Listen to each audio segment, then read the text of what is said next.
I chose to speak about this object because I think it's a deeply fascinating creature. Mammoths originated in South Africa. They later spread northwards, and a population eventually left Africa for Eurasia around 3 million years ago.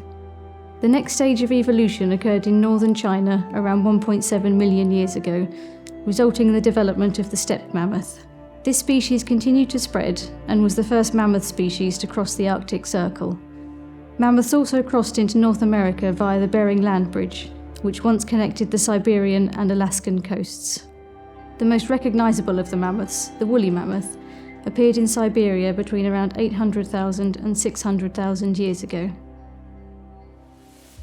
The southern and steppe mammoths were the largest of the mammoth species, standing up to 13 feet high and weighing up to 10 tons. By comparison, the largest modern elephants average around 10 feet in height and 6 tons in weight. At the other end of the scale was the recently identified Cretan pygmy mammoth. They are estimated to have stood between 3 and 4 feet high. We know more about what mammoths looked like and how they lived than about any other extinct prehistoric creature. In large part, this is because of complete animals which have been found preserved in the permafrost. Mammoth tusks were considerably larger than those of modern elephants. They were on average 8 feet in length and could weigh as much as 120 kilograms. Mammoths therefore had very large neck and shoulder muscles to cope with the weight.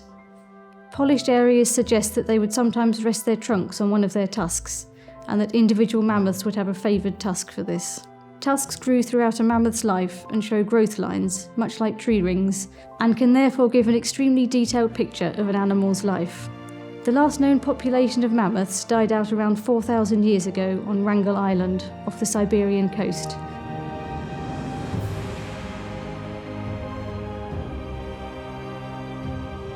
I showed it to a school group a few weeks ago, and no one has ever been as pleased to see me in my entire life as those kids when I walked in carrying this tooth.